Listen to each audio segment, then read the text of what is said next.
Our hearts beat to the city streets. We began to feel the fire. Hello friends, welcome back to my channel বিনিস ব্লগে। তোমাদের জন্য আরও একটা নতুন ভিডিও নিয়ে চলে এসেছি। আর আজকে একটা হচ্ছে স্পেশাল দিন, আর স্পেশাল দিনটা আরও স্পেশাল করতে আমরা যাচ্ছি হচ্ছে মায়ের মন্দিরে পুজো দিতে।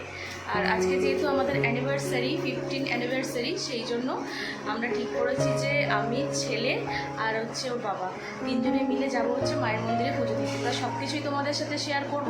চলো আজকে আমার ভিডিওটা দেখতে থাকো আর সাথে থাকো। একেবারে তিনজনে তৈরি হয়ে নিয়ে বেরিয়ে পড়েছি হচ্ছে মায়ের পুজোর জন্য মিষ্টি কিনতে। আর আমাদের বাড়ির সামনে যে মিষ্টির দোকান আছে সেখান থেকেই মিষ্টি কিনে নিয়েছি, কেননা পরে জানো তো আবার সেই নামবো আবার কিনবো, অনেকটা সমস্যার মধ্যে পড়তে হয়। এর থেকে একেবারে কিনে নিয়ে আর ফুলটাও নিয়ে একেবারে গিয়ে দাঁড়াবো হচ্ছে মায়ের মন্দিরের সামনে। আমাদের বাড়ি না প্রত্যেকটা মিষ্টি আসে এই দোকান থেকে। আর দাদার সাথে বেশ পরিচয় আছে, তার মধ্যে কিছু কমপ্লেনও করে নিয়েছি পরিরটা ভালো দেয়নি বলে। আর দেখো মিষ্টি আর মালা দুটোই কেনা হয়ে গেছে। এবার যাব সোজা হচ্ছে মায়ের মন্দিরে।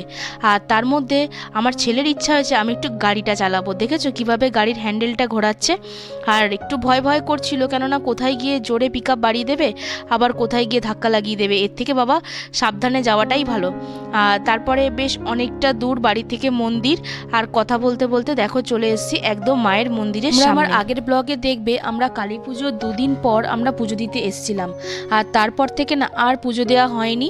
আবার আসলাম এই 15 অ্যানিভার্সারি উপলক্ষে মায়ের কাছে পুজো দিতে। আর মন্দিরটাও বেশ দর্শন হয়ে যাবে। আর অনেক দিন পরপরই এই মন্দিরে আসা হয়, কেননা বাড়ি থেকে অনেকটাই দূরে। আর একা আসাটাও সম্ভব হয় না, বিকাশ যখন বাড়িতে থাকে আর তখন একটু সময় সুযোগ বুঝে তারপরে গিয়ে মন্দিরের দিকে আসি। আর এখন হচ্ছে ধূপকাঠি মোমবাতি কিনে নিয়েছি, যেহেতু মালা আর মিষ্টিটা ওখান থেকে কিনে নিয়ে এসেছি। আর ধূপকাঠি মোমবাতিটা কেনা হয়নি, সেই জন্য এখান থেকে ধূপকাঠি মোমবাতিটাও কিনে নিচ্ছি। আর দেখো যারা মায়ের মন্দিরে পুজো দিতে আসবে তাদের জন্য বেশ ডালা করে করে মিষ্টি মানে বাতাসা আর হচ্ছে ধূপকাঠি মোমবাতি আলাদাভাবে বিক্রি হয়। তারা এখান থেকে কিনেও অনেকে পুজো দিয়ে দিতে পারে। ডালাগুলো সাজিয়ে রাখা হয়েছে এই জন্যই, যাতে বাইরের লোকেরা এসে এখান থেকে একেবারে মিষ্টি আর ফল কিনে নিয়েই পুজো দিতে পারে। আর আমাদের ধূপকাঠি মোমবাতি কেনা হয়ে গেছে। এবার আমরা চলে যাব সোজা মায়ের মন্দিরের দিকে।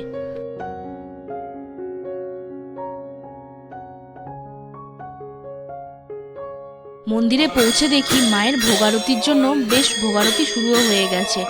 আর আমরা পুজোটা দিয়েছি। আর ঠাকুরমশাই বললেন যে তোমরা কিছুটা বসে যাও, আগে ভোগারতিটা হয়ে যাক, তারপরে গিয়ে আমরা অঞ্জলিটা দিয়ে নিতে পারবে।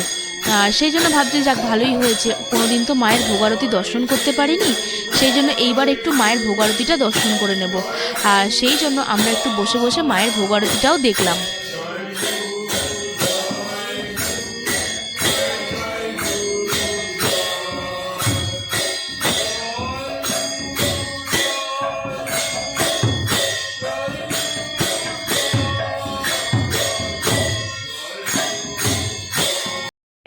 এবার হচ্ছে বাড়ি ফিরছি। ফিরতে প্রায় 10 মিনিট লাগবে। সবটাই তোমাদের সাথে শেয়ার করেছি। আর চলো ঠিক আছে, আবার পরে দেখা হচ্ছে। আমরা তো সকালবেলা থেকে উপোস করেই ছিলাম, উপোস করেই আমরা দুজন একসাথে অঞ্জলি দিয়ে পুজো দিয়েছি। কিন্তু ছেলেকে একটু হালকা ফুলকা খাইয়ে নিয়ে গেছি, কিন্তু ওখান থেকে ছেলের পেয়ে গেছে খিদে, সেই জন্য ও খাচ্ছে একটু টোস্ট। তারপরে সোজা বাড়ি চলে এসেছি। বাড়িতে এসে দেখছি মা আমাদের জন্য দুটো সুন্দর সুন্দর ফুলের তোড়া এনে রেখে দিয়েছে। যেহেতু আমাদের আজকে বিবাহবার্ষিকী আর আমার তো ফুল ভীষণ প্রিয়, সেটা তোমাদেরকে আগের ব্লগেই আমি বলেছি। সেই জন্য ফুলগুলো আমাদের জন্য দিয়েছে যাতে আমি সাজিয়ে রাখতে পারি। আর পরের জন্য ছিল আলাদা একটা প্রিপারেশন। দেখেছো কিভাবে খাবার দাবার মা আমাদের জন্য রেডি করেছে। যেহেতু আজকে 15 অ্যানিভার্সারি বলে কথা, একটু তো স্পেশাল কিছু হতেই হবে না। কিন্তু না, এই বছর কোনো স্পেশাল কিছু করিনি। যেটুকু করেছি নিজেদের মধ্যেই করেছি, কেননা বিয়ের 15 বছর হয়ে গেছে। এখন যদি করি না আমাদের নিজেদেরই চোখে না একটা খারাপ লাগে, যেহেতু ছেলে বড় হয়ে গেছে। যতই হোক লোকে তো পাগল ছাড়া আর কিছুই ভাববে না। এই জন্য না ঠিক বিবাহবার্ষিকীটা ঠিক ভালো লাগে না, নিজেরা পালন করাটাই আমার মনে হয় বেশি শ্রেয়। খুব ধুমধাম করে পালন করতে করতে পারিনি, ছেলের জন্মদিনটা করেছি, তোমরা সেটা দেখেছো। আর এখন হচ্ছে রান্নাটা কি কি মেনু হয়েছে সেটাও তোমাদের দেখাবো, কেননা ছেলের সামনে পরীক্ষা আর 15 দিন বাকি আছে।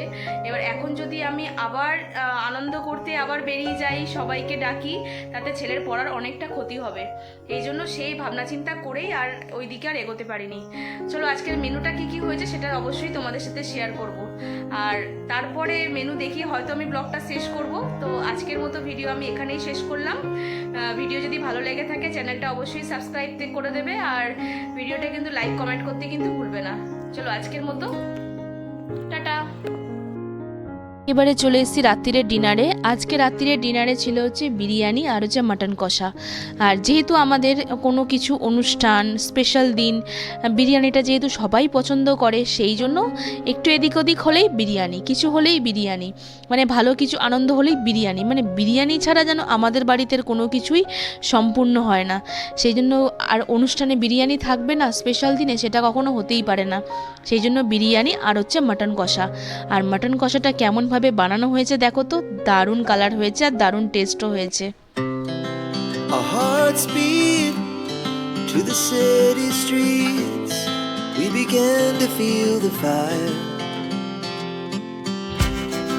We rise like রান্নাটা কেমন হয়েছে তোমরা কিন্তু কমেন্ট করে আমাকে অবশ্যই জানিও, আমি কিন্তু তোমাদের কমেন্টের অপেক্ষায় থাকবো। তো আজকে আমাদের সব কিছু তোমাদের সাথে ভালো খারাপ সব কিছুই তোমাদের সাথে শেয়ার করেছি, আর এই দিনটা তোমাদের সাথে শেয়ার করব না।